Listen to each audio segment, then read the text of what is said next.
В эфире информационно-аналитическая программа «События недели» в студии Белла Кварчия. Здравствуйте. На этой неделе в республике вновь были смягчены некоторые ограничительные меры, введенные из-за угрозы распространения коронавирусной инфекции. 13 мая в Кабинете министров состоялось очередное заседание Координационного штаба по защите населения от коронавируса, где и были приняты соответствующие решения. Итак, с 15 мая разрешена работа объектов общественного питания при условии соблюдения особых мер защиты. Кроме того, возобновилось движение междугороднего транспорта. До 1 июня остаются под запретом проведение культурно-массовых спортивных развлекательных мероприятий, свадьбы и другие торжественные мероприятия, работа свадебных и торжественных залов и других объектов общественного питания для этих целей, туристическая и экскурсионная деятельность, бронирование мест, прием и размещение граждан в гостиницах, домах отдыха и других объектах размещения. По-прежнему закрыта для въезда в республику абхазо-российская граница, за исключением некоторых категорий граждан, имеющих право на пересечение границы. Запрещена работа магазинов беспошлинной торговли «Дьюти-фри» на абхазо-российской границе, работа спортзалов, спа-салонов, саун, массажных салонов, работа по оказанию стоматологических услуг, исключение случаи, требующие оказания экстренной медпомощи. Запрещена деятельность учреждений культуры, занятия в школах, кроме выпускных экзаменов в 11 классах, детсадах и вузах, исключение проведения экзаменов и защиты дипломных работ. Также под запретом работа образовательных кружков, спортивных школ, танцевальных и репетиционных залов. Все рынки в Абхазии продолжат работать по графику с соблюдением санитарных мер. По распоряжению правительства Абхазии 14 мая подразделения медицинского управления МЧС возобновили несение службы на КПП ПСОУ абхазо-российской государственной границы. Помимо контроля температуры у въезжающих в страну граждан, определенных списком правительства категорий, сотрудники спасательного ведомства будут собирать и обрабатывать полученную информацию, передавать ее Минздраву и МВД. Наша съемочная группа побывала на ПСОУ, чтобы убедиться, как соблюдаются меры безопасности и правила пересечения государственной границы. Эсма Голландия продолжит тему. По некоторым данным, государственную границу Абхазии пересекают неучтенные граждане, которые могут стать источником инфекции. Наша съемочная группа приехала сюда на место, чтобы удостовериться своими глазами, насколько здесь соблюдаются правила пересечения и меры безопасности. Вокруг непривычная глазу пустота и тишина. Из автомобилей только фуры с грузами. Легковых машин практически нет. Обычно заполнены покупателями. Магазин беспошлинной торговли «Дьюти-фри» закрыт. Недалеко от контрольно-пропускного пункта дежурит медицинская бригада МЧС Абхазии. Все медики и пограничники в масках и перчатках. В окошках пропускных пунктов стоят антисептические средства. В течение нескольких часов, пока шла съемка, на территорию республики заехало всего 2 человека, каждый из которых гражданин Абхазии. А это значит, по закону его необходимо пропустить домой, к родным. Откуда едете?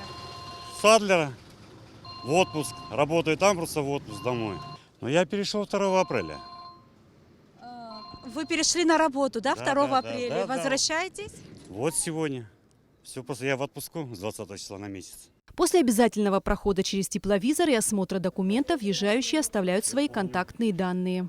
14 дней вы будете на самоизоляции А дома. если я сейчас вот там Я отработал? вам говорю, ваши контакты взяли, с вами будут связываться. Я вас понял, разговора нету. Ну а если там, когда пока работали, там, значит, там не страшно было. А здесь по-другому это все. Вы все равно должны у нас здесь быть на самоизоляции 14 дней. С вами будут связываться, спрашивать ваше состояние. Если будет что-то беспокоить, вы будете Да, все звонить. нормально. Представители МЧС Абхазии ведут здесь дежурство круглосуточно. В их функции входит медицинский контроль, измерение температуры всем въезжающим на территорию республики. Далее все данные передаются в оперативный штаб по защите населения от коронавируса.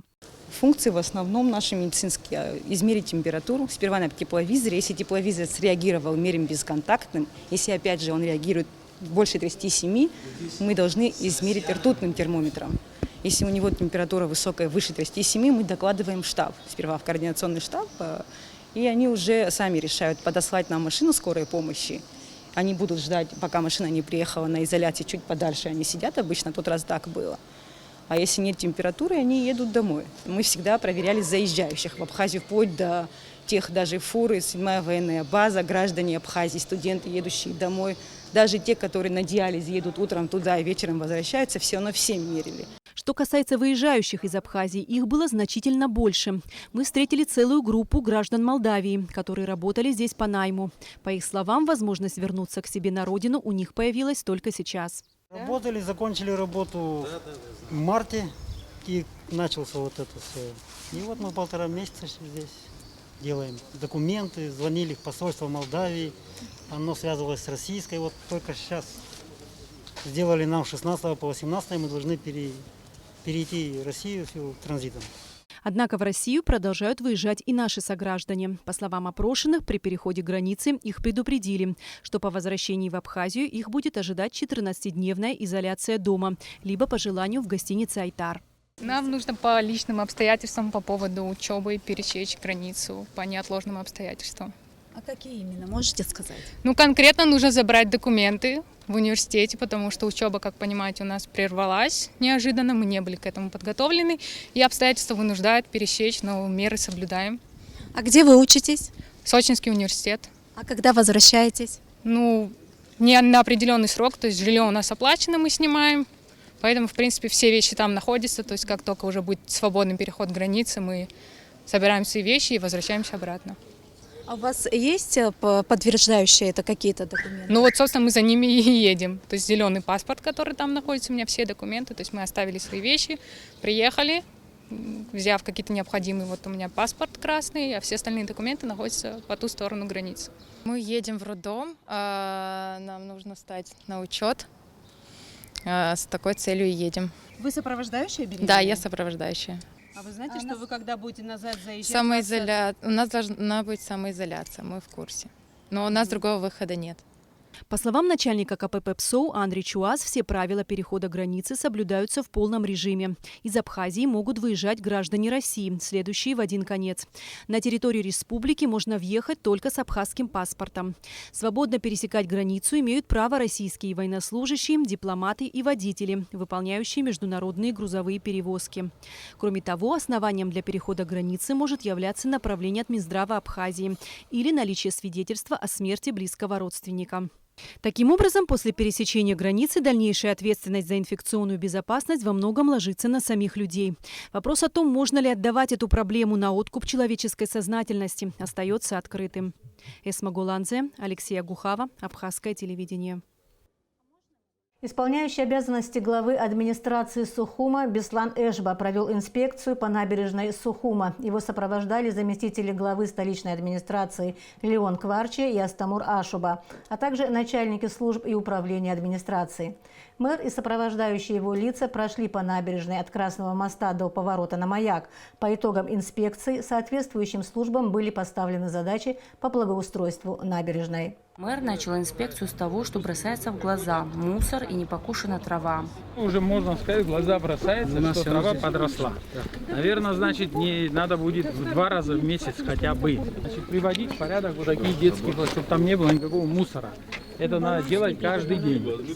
В этом же парке, по словам мэра, в планах было возвести дом-музей Фазиля Искандера. Возможно, эта идея будет иметь продолжение. Может быть, мы эту идею там спросим, если она еще имеет место быть, то, может быть, мы какую-то свою идею здесь и предложим. Готов рассматривать идеи. Давайте. А я со своей стороны буду спрашивать, есть ли какое-то мнение пока у наших руководителей республики. Это очень важное место, историческое место, поэтому здесь должно быть даже место посещения туристов, я так считаю. Делегация осмотрела памятники, которые нередко страдают от рук вандалов, также фонтаны в парке и у драмтеатра, которые требуют надлежащего обслуживания. Мэр поручил соответствующим службам привести в порядок тротуарную плитку в местах, где она со временем деформировалась из-за корней деревьев. Каждый корень, который выходит на поверхность, значит, чтобы по нему дали некое заключение, что можно делать, что нельзя делать. Договорились, чтобы не навредить растениям. Вот кто это восстанавливал? После себя оставлять порядок, кто бы он ни был. Обсуждались разные идеи озеленения и облагораживания территорий на набережной. Неприглядно выглядящие опасные причалы на набережной мэр распорядился загородить, дабы избежать несчастных случаев. Также он пообщался со завсегдатаями Брехаловки, у которых тоже есть пожелания относительно того, как им не прерывать свои встречи во время непогоды. Ну, хотим, чтобы когда снег идет, дождь идет, чтобы можно было это как где-то чуть-чуть, чтобы на нас не капало дождь, снег. Ну, наверное, если будем говорить о навесе, тогда и посмотрим, что со стульями и со столами будет. Также принято решение поставить шлагбаумы, чтобы автомобили не заезжали на набережную, не портили газоны и не загораживали места. Пускай сделают дизайн этого пятачка. Я думаю, что может быть обязательно с ограждением. Давайте вот это сделаем как бы в оперативном порядке. Проблема выносной торговли в летний сезон на набережной не нова. Есть места, где это необходимо прекратить, а там, где это возможно, придать палаткам эстетически красивый внешний вид. Отсюда убрали для того, чтобы привести эту территорию в порядок, чтобы шествие могло быть, да. Очень сложно с людьми воевать, которые вот из серии «Это мое место» здесь заняты. Понятно. Значит, вот здесь никакой торговли не будет. Есть идея правильно подсветить эти пальмы. Также на набережной есть когда-то начатые заброшенные объекты стройки, ныне находящиеся в чем-то распоряжении, но при этом территория запущенная и не убранная. Беслан Эшба сказал, что арендаторов надо пригласить и побеседовать с ними относительно будущего этих объектов. Если за кем-то, пускай следит. Если он придет завтра, скажет, что у меня ни одного документа нету, что эта территория ко мне относится, зачем я должен убирать, тоже человек будет прав. Нет, разве? Да. Значит, это наша зона ответственности.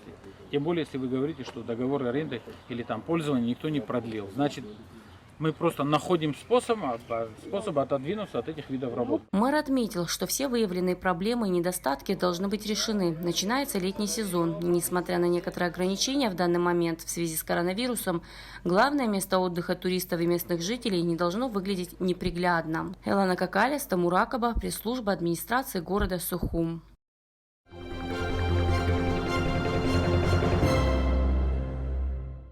14 мая первому президенту Абхазии Владиславу Григорьевичу Ардзинба исполнилось бы 75 лет. В честь юбилея национального лидера по всей республике планировались массовые памятные мероприятия, но в связи с угрозой распространения коронавирусной инфекции все они перенесены на осень. В день рождения Владислава Ардзинба в его родном селе Эшера состоялась церемония возложения цветов, в которой приняли участие ограниченное число людей. Отдать дань памяти к мемориалу Владислава Ардзинба пришли президент Абхазии Аслан Бжания, вице-президент Бадра Гунба, спикер Народного собрания Валерий Кварчия, члены правительства, депутаты, ветераны Отечественной войны народа Абхазии, представители общественности. День рождения первого президента Абхазии, как и день его безвременного ухода, особые даты для каждого, кто считает себя абхазом. О главных моментах политической деятельности Владислава Ардзинба, судьбоносных для всего абхазского народа, в сюжете наших корреспондентов.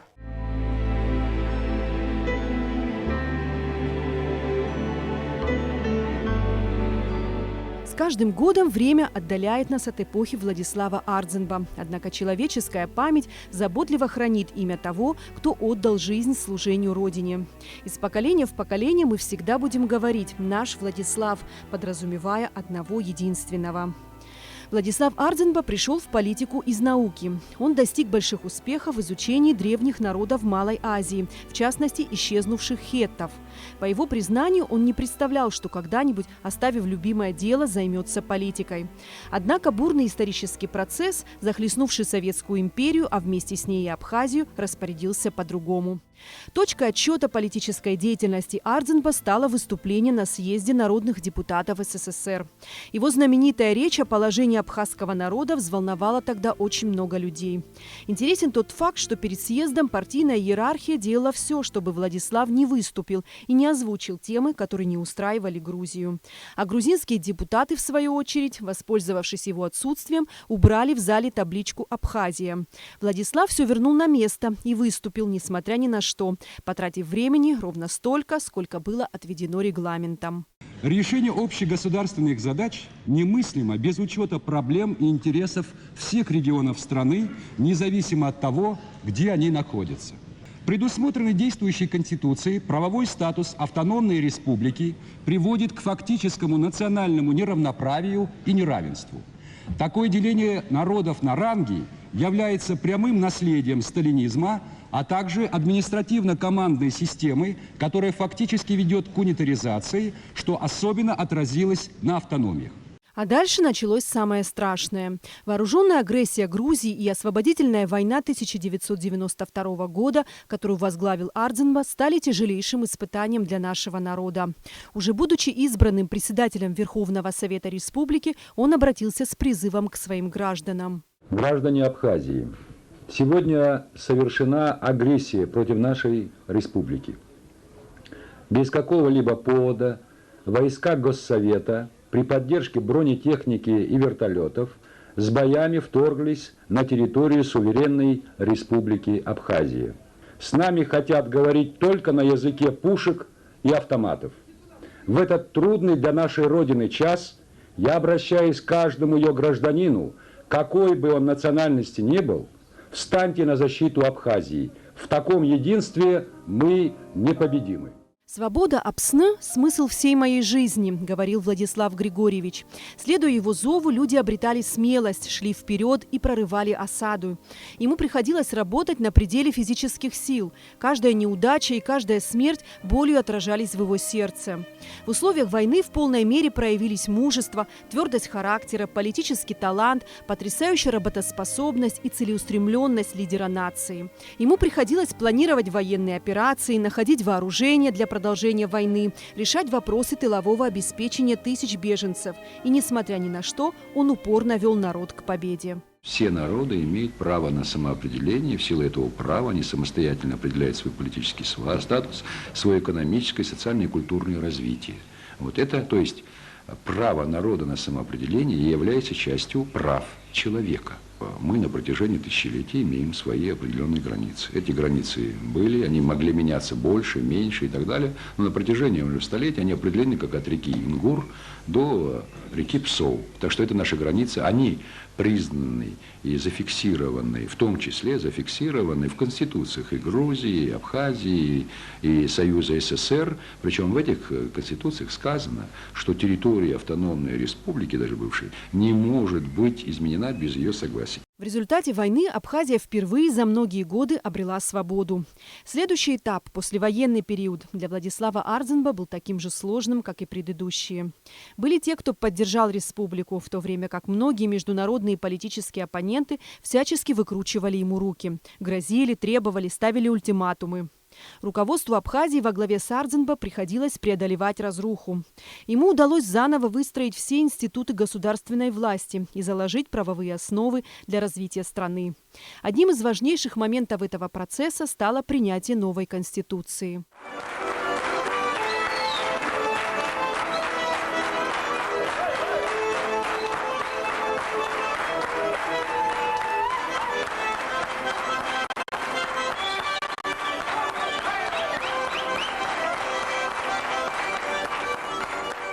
Память о лидере, которого не стало, в 2010 году увековечена в названиях улиц, музеев, школы. А самое главное – в сердцах людей. Такой всенародной любви и исторического бессмертия удостоены лишь единицы – герои из героев. Таким был и остается Владислав Григорьевич Арзенба. Эсма Голанзе, Фарида Джопо, Абхазское телевидение.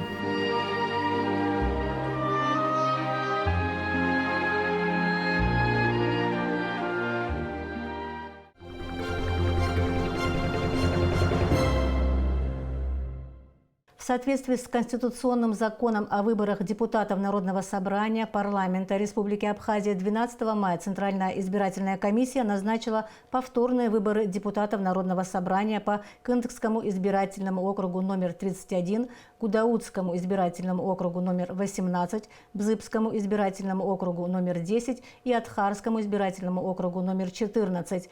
Был утвержден календарный план работы. Рекомендовали представить в Кабмин смету расходов на выборы по 4 округам. Также утвердили все необходимые документы для регистрации кандидатов и проведения выборов. В законодательной власти освободилось 4 мандата, которые ранее занимали президент Аслан Бжания, премьер-министр Александр Анкваб, министр внутренних дел Дмитрий Дбар и исполняющий обязанности главы Гагарского района Юрий Хагуш. 4 мая все они сложили с себя депутатские полномочия. На освободившиеся места должны быть избраны новые депутаты. Регистрация политических партий, инициативных групп и выдвижение кандидатов начнется 23 мая и завершится 12 июня. Депутатом парламента Абхазии может стать гражданин, достигший 25 лет и обладающий избирательным правом. 13 мая состоялось очередное заседание сессии парламента Абхазии. Повестка включала 8 вопросов, один из которых о завершении работы депутатской комиссии по проверке деятельности паспортно-визовой службы МВД был отложен на следующую сессию. Депутаты утверждали кандидатуры на должность судей Верховного суда Джамала Гоги и Оксаны Пилия. По вопросу о первой кандидатуре возникла полемика. Генеральный прокурор Адгур Аграба высказал недоверие к данному кандидату по ряду причин, на которые Джамал Гогия давал свои разъяснения. После долгой дискуссии депутаты перешли к рассмотрению следующего кандидата на должность судьи Верховного суда Оксаны Пилия. Согласно регламенту, голосование было тайным. По итогам голосования кандидатура Джамала Гогия была отклонена, а кандидатура Оксаны Пилия была поддержана. Остальные 5 вопросов повестки касались распределения земель, и все без исключения были одобрены парламентариями. 12 мая премьер-министр Александр Анкваб провел совещание с вице-премьерами, министром экономики Кристиной Азган и министром финансов Владимиром Делба. Встреча была посвящена вопросам исполнения бюджета и экономического состояния в республике. Вице-премьер, министр экономики Кристина Азган проинформировала, что Министерство экономики приступило к анализу ситуации в отраслях экономики и выработке мер по мобилизации имеющихся в стране ресурсов. Вице-премьер, министр финансов Владимир Делба сообщил, что текущая задолженность по налоговым платежам за апрель увеличилась на 157 миллионов рублей. Он также сообщил, что в первую декаду мая удалось мобилизовать 80 миллионов рублей в виде налоговых и таможенных поступлений. Это позволило приступить к поэтапному оказанию финансовой помощи местным бюджетам для выплаты заработной платы работникам бюджетной сферы. По сообщению Владимира Делба, Минфин на данный момент готовится к очередному этапу выплаты заработной платы сотрудникам сфер здравоохранения и образования в объеме 50 миллионов рублей. Итак, текущая задолженность по налоговым платежам за апрель увеличилась на 157 миллионов рублей. Вопросы налоговых поступлений и взыскания налоговых задолженностей обсуждались на встрече премьер-министра Александра Анкваб с министром по налогам и сборам Дауром Курмазия 13 мая. Как проинформировал министр, за первую неделю мая в бюджет поступило 59 миллионов рублей по всем видам налоговых платежей. При этом банками Абхазии проведены операции по оплате налогов еще на 55 миллионов. О чем говорят цифры, насколько эти показатели соответствуют финансовым потребностям государства и чего ожидать по итогам мая? Ответы на эти вопросы мы получили непосредственно у министра по налогам и сборам Даура Курмазия. Предлагаем запись интервью, которое состоялось накануне.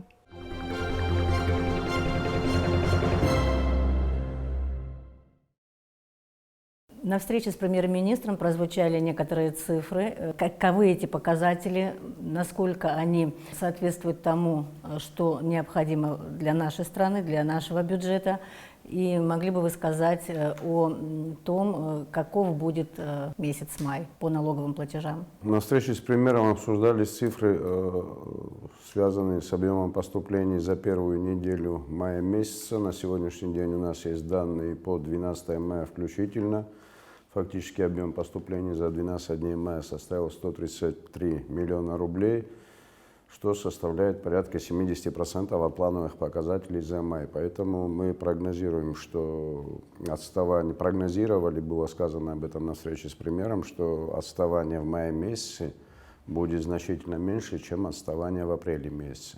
Связано это прежде всего с тем, что был перенесен срок представления отчетности в апреле месяце на май месяц в связи с введением чрезвычайного положения и карантинных мероприятий. По представлению отчетности пошли начисления, соответственно, пошли уплаты. Предполагаем, что ситуация в общем объеме поступлений по итогам 5 месяцев будет не хуже, чем в общем итоге за 4 месяца. Пока так. Вы сказали, что вы предполагаете, но есть ли конкретные основания для этого? Да, есть конкретные основания. Я хотел бы, наверное, привести цифры, чтобы понимать динамику и сравнивать. У нас по итогам марта месяца за первый квартал при плане 496 миллионов рублей поступило 502 миллиона. План по налогам был выполнен на 101,3%. В динамике по сравнению с прошлым годом он был выполнен на 107,6%. В апреле месяце, как уже говорилось неоднократно, возникло очень серьезное и резкое отставание. Фактически объем поступления в апреле месяце составил 80 миллионов рублей. И по итогам апреля месяца отставание от плановых показателей составило 105 миллионов рублей. Однако, как я уже сказал, в мае месяце наступил срок сдачи отчетности, и по итогам бухгалтерских балансов и представленных налоговых расчетов мы увидели объем начислений, который составил порядка 94% от уровня прошлого года. Это если говорить по итогам сдачи отчетности, которая полагалась в апреле месяце, но была перенесена на май месяц. Если говорить о суммах начислений за апрель месяц, то, естественно, мы предполагаем снижение начислений за апрель месяц ввиду спада экономической активности в результате существующих мероприятий и ограничений.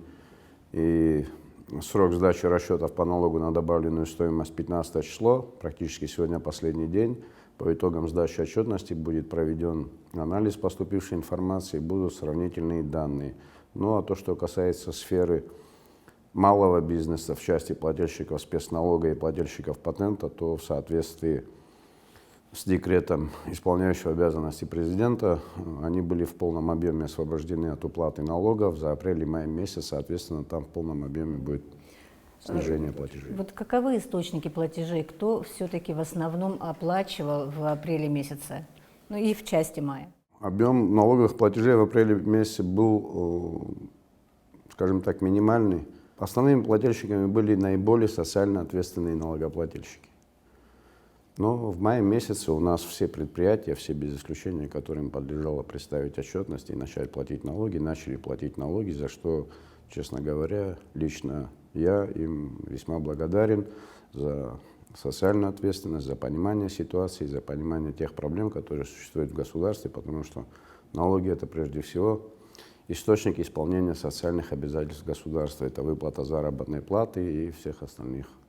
Ну, это крупные предприятия, мелкие, средние? За исключением мелких предприятий, плательщиков спецналога и патента все. Все оплатили? Все платят налоги. Да, возникают сложности, возникают трудности, отсутствие оборотных средств, есть задолженность. У нас рост задолженности по результатам отчетности на 1 мая составил 157 миллионов рублей. Это, по большому счету, резерв, за счет которого у нас идут платежи в мае. В большей части налоги оплачиваются.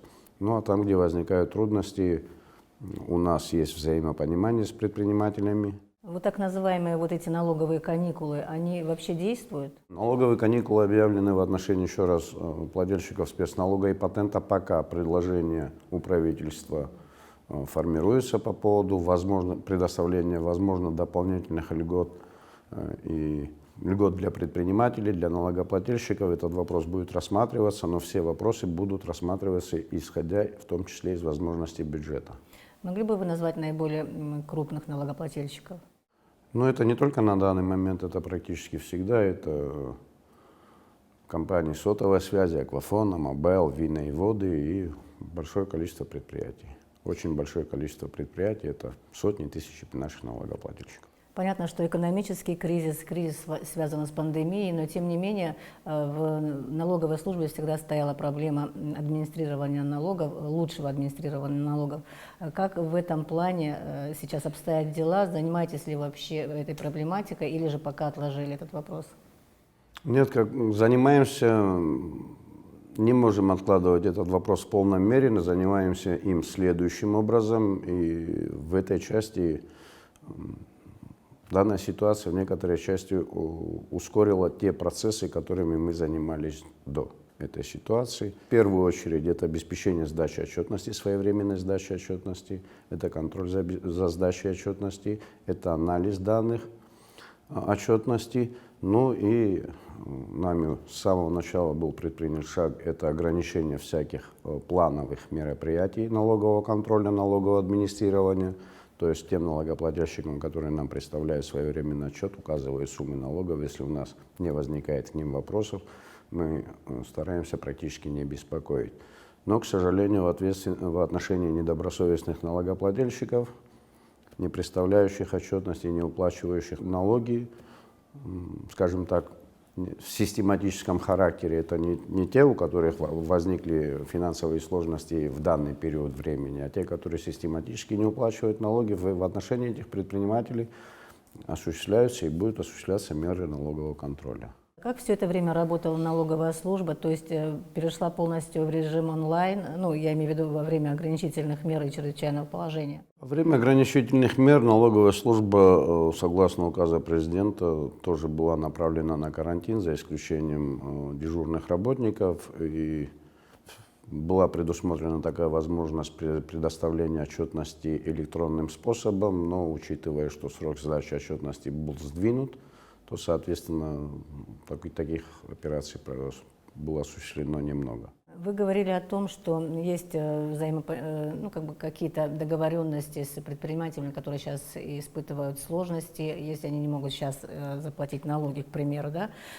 По какой схеме вы работаете или какую схему вы предлагаете им? Прямой контакт и изучение данных предприятия, и изучение их финансовых возможностей, и разумный компромисс, разумные сроки, в течение которых могут погашаться эти задолженности. По-другому никак. Меры бесспорного взыскания без изучения деятельности самого предпринимателя стараемся не применять. Если подводить итоги за 5 месяцев, не за 5, а за 4,5 месяца, да, то насколько просел все-таки апрель месяц и половина мая в сравнении с предыдущими месяцами? Ну, по сравнению с предыдущим годом, скажу, за аналогичный период, апрель месяц у нас по сравнению с предыдущим годом просел на, как я уже говорил, на 105 миллионов, а в мае месяце мы пока отстаем от общего объема поступлений за весь май, но по состоянию на 12 мая на 38 миллионов рублей. Мы предполагаем, что мы в мае месяце доберем уровень прошлого года. То есть после мая месяца уже вы считаете, вот эта кривая, которая опустилась, будет подниматься все время вверх? Нет, к сожалению, мы так не считаем. Мы как раз таки наблюдаем, что у нас кривая опустилась в апреле месяце очень резко вниз, которая выровняется по налоговым платежам в мае, но это не результат деловой активности в апреле месяце, это результат сдачи отчетности по итогам первого квартала, и ввиду того, что все-таки экономический спад имел место весь апрель месяц, и пока он продолжается, то мы предполагаем, что в июне месяце кривая пойдет вниз. А далее? Ну, далее мы все зависим от тех обстоятельств, как будут развиваться события, связанные с распространением инфекции и с введением ограничительных мер. Как Министерство по налогам и сборам работает, не знаю, с Минфином и с Минэкономикой? Как раз была речь о том, по-моему, на встрече с премьером, о том, чтобы вот эта работа как-то шла во взаимодействии.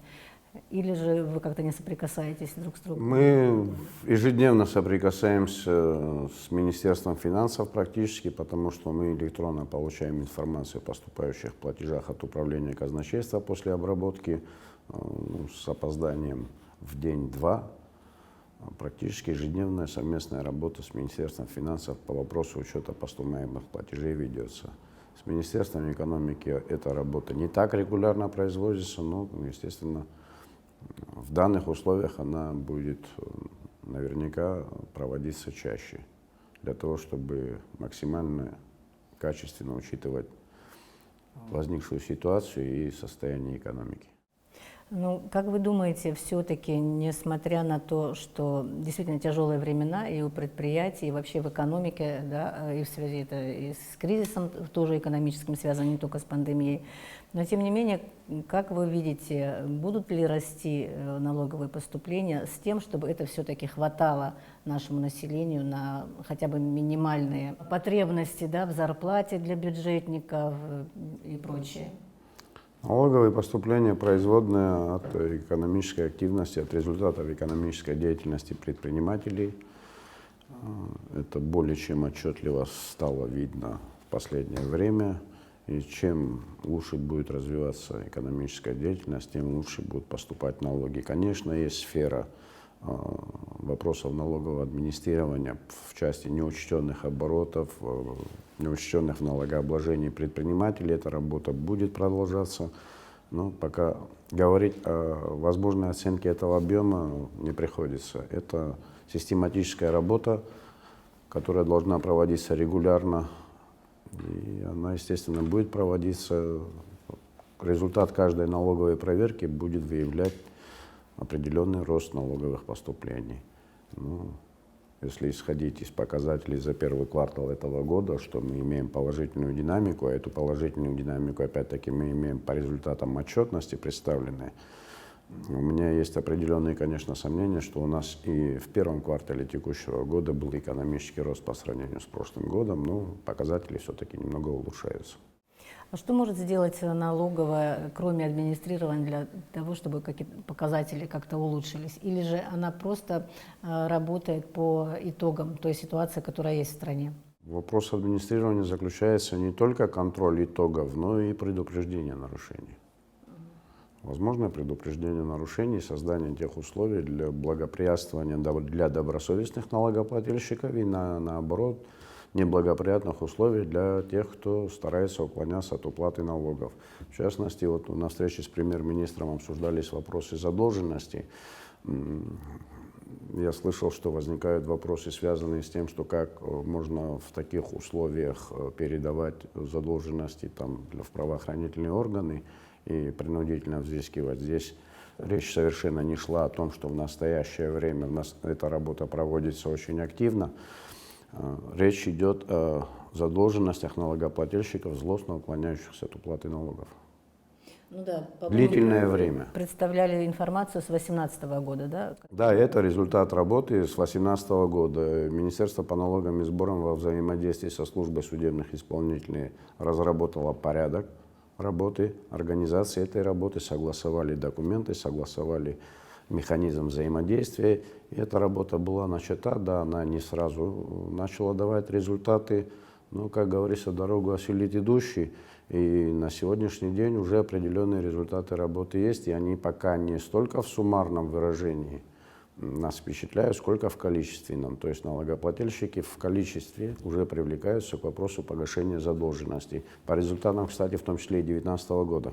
Это один из важных принципов налогового администрирования, налоговой системы любого государства, вопрос неотвратимости уплаты налогов. А когда вы передали дела в службу судебных исполнителей? Мы ежеквартально представляем отчет, передаем материалы. Это и 2018 год, это и 2019 год, это и первый квартал. Ну, я думаю, что мы все понимаем, что у нас и в марте месяце происходили определенные события в стране, которые, в период которых не происходила передача материалов по определенным причинам.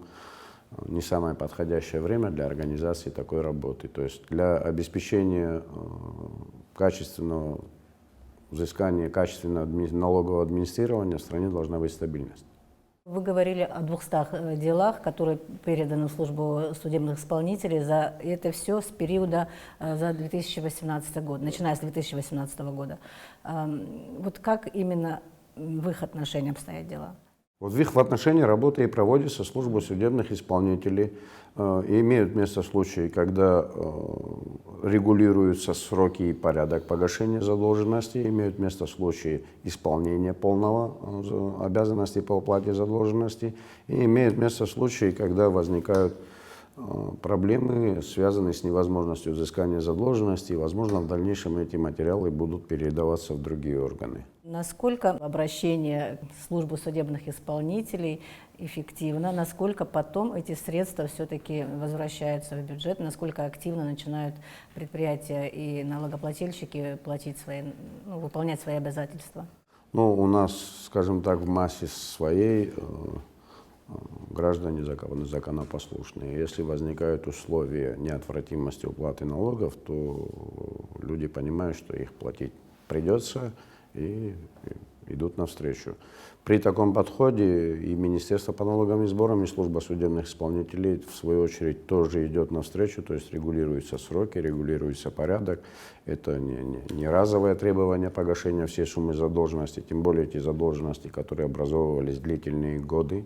Люди не привлекались к погашению задолженности по разным причинам. И это, на наш взгляд, все-таки дает определенный эффект, определенный результат. Но в отношении злостных неплательщиков или в отношении тех лиц, которые не собираются платить налоги, будут применяться меры предусмотренные законодательством. Какая сумма может вернуться в бюджет, если вот эти вот злостные неплательщики заплатят наконец, особенно старые свои долги? Из количества переданных материалов это 132 миллиона, но надо понимать, что эти люди еще вдобавок ко всему должны обладать возможностями и способностями заплатить эти налоги, иметь источник дохода для погашения этих сумм задолженности.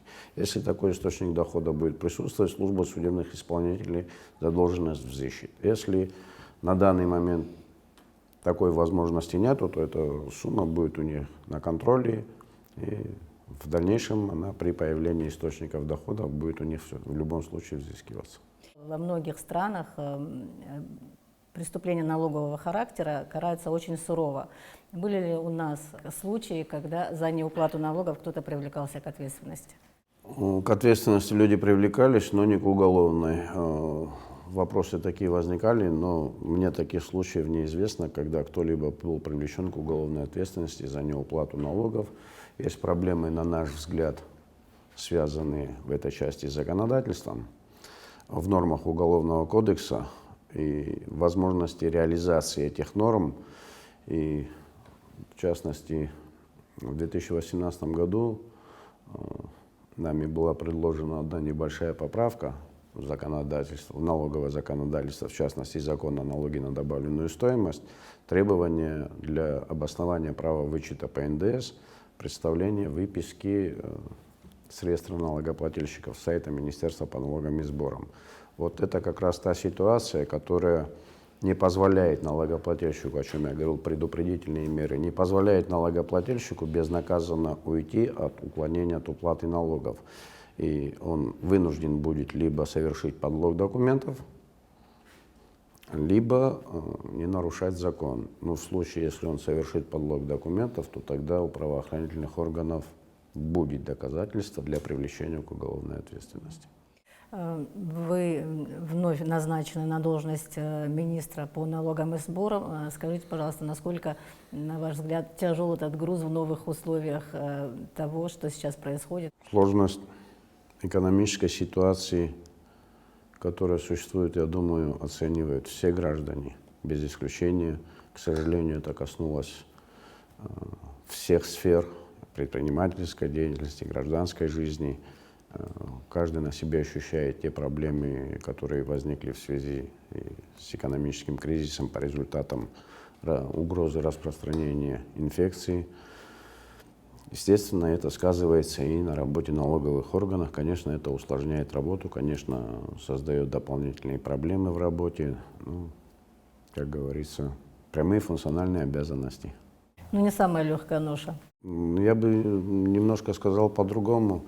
Не самая легкая ноша вести бизнес, зарабатывать деньги, рисковать и платить налоги тоже.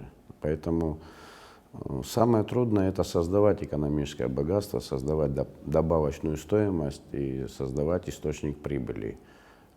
Это наши предприниматели, и мы за это должны быть им благодарны. Понятно. И благодаря их деятельности у нас уже существует деятельность, которая направлена на то, чтобы обеспечить поступление налоговых платежей в бюджет и обеспечить государство способностями и возможностями выполнять социальные обязательства.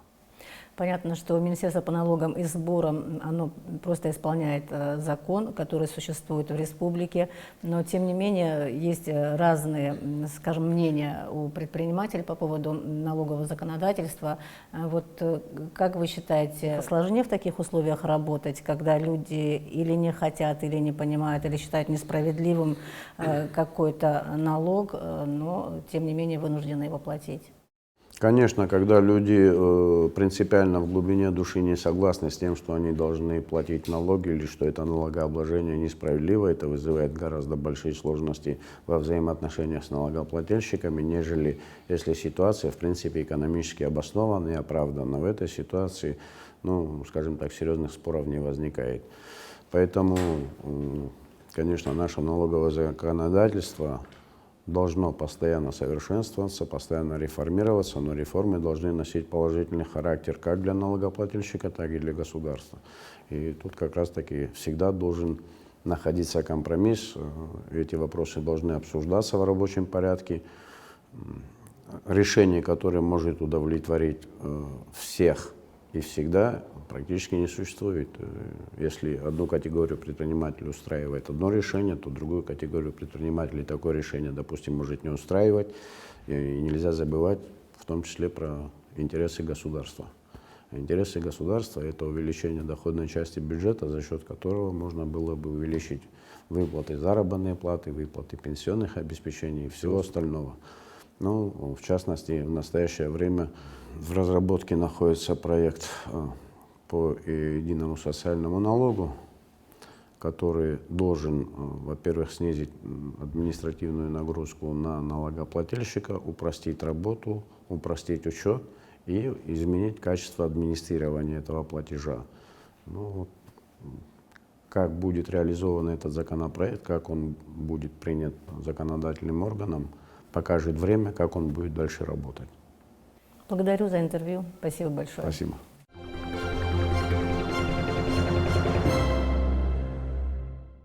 Ситуацию в налоговой сфере мы обсудили с министром по налогам и сборам Абхазии Дауром Курмази 15 мая. Продолжаем эфир. Закон о декларировании доходов государственными служащими вновь в центре внимания общественности и представителей власти. Основной вопрос, вокруг которого возобновились дискуссии, сроки вступления данного закона в силу. Юридическое сообщество Абхазии поддерживает официальную точку зрения Народного собрания республики и подтверждает, что закон о декларировании доходов вступит в силу лишь после принятия закона о государственной службе. Но у общественников на этот счет иное мнение. Наши корреспонденты постарались углубиться в ситуацию и узнать все детали. Народное собрание Абхазии 12 марта приняло поправки к закону о декларировании доходов, расходов, имущества и обязательств имущественного характера государственными служащими и депутатами. Парламентарии приняли это решение после переговоров с членами инициативной группы, которые в то время проводили акцию голодовки в поддержку данного законопроекта. Постановление об изменениях к закону, здесь имеются в виду поправки, вступило в силу с момента его принятия и опубликования в СМИ. Сразу после этого общественники обратились в парламент с запросом о прояснении момента, вступил ли в силу основной документ, то есть сам закон о декларировании доходов. Почему мы настаиваем, что закон принят?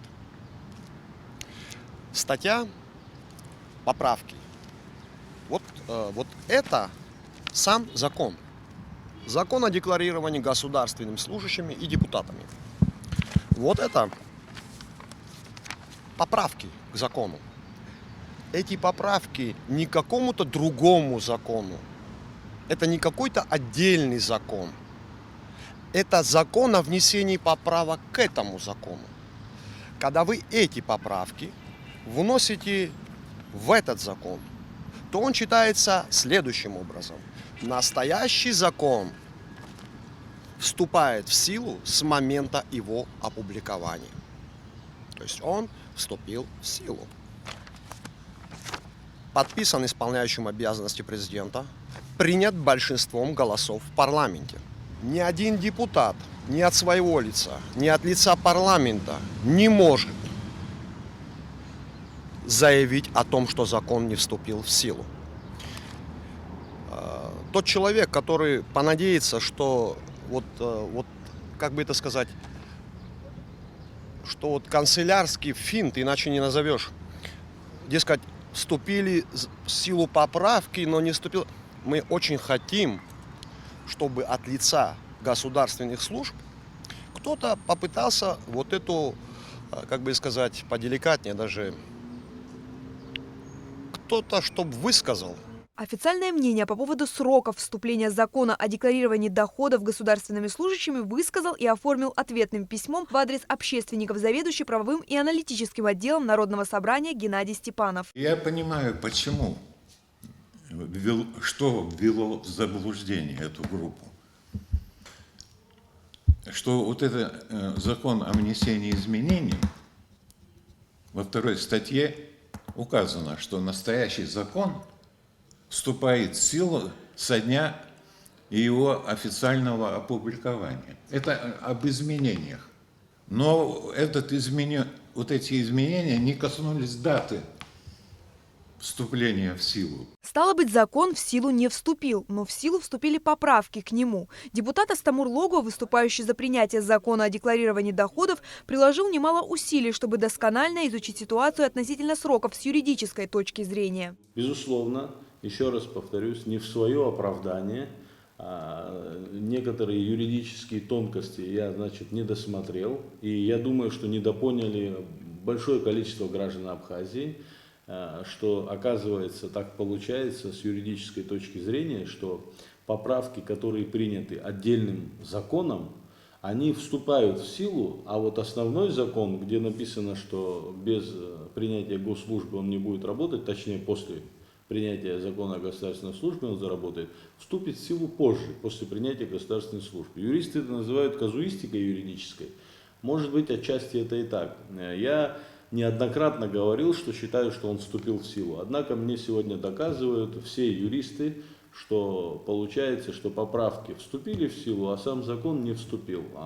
Я же рассматривал это таким образом, что поправки принимаются к основному закону, как дополнение того, что было принято ранее. И если в поправках написано, что он вступает в силу, значит он должен вступить в силу. Однако юридическое сообщество Абхазии, я не знаю, может быть, есть юристы, я пока их не встречал, спорил с разными юристами, как внутри парламента, так и вне парламента, которые мне доказывают, что нет, по юридическим, значит, законам закон не вступил в силу, основной закон. Данный законопроект предполагает функции по выполнению определенных обязательств и со стороны Министерства по налогам и сборам. В связи с этим документ в новой редакции был оперативно направлен для ознакомления в обозначенное ведомство. В адрес Министерства по налогам и сборам 28 апреля был направлен документ, закон Республики Абхазия о внесении изменений в закон о декларировании.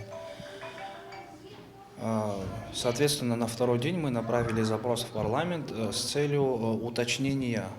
При этом хочу отметить, что вопрос о вступлении в силу или не вступлении в силу для нас не был принципиален, потому как, изучив два этих документа, сам закон и поправки к нему, было очевидно, что 16-я статья закона, которая говорит о сроках вступления в силу, не подверглась изменению. Суть вопроса была в уточнении ряда деталей, которые касаются работы Министерства по налогам и сборам. Таким образом, на сегодняшний день сроки вступления в силу закона о декларировании доходов не изменились и зависят от сроков принятия закона о государственной службе. По мнению заведующего правовым отделом парламента, первый закон не жизнеспособен без второго. Закон о государственной службе основополагающий для вот этой статьи 20. Незаконное обогащение. Там много моментов таких, без которых этот закон работать вообще не способен даже. Не только не может, не способен работать.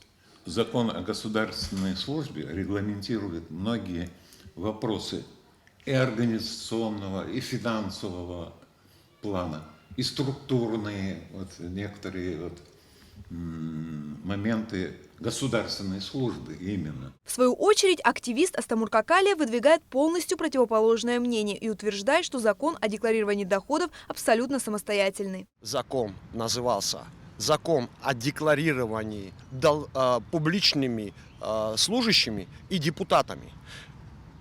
В предпоследнем чтении парламент изменяет название закона и называет его законом о декларировании государственных служащих. Зачем?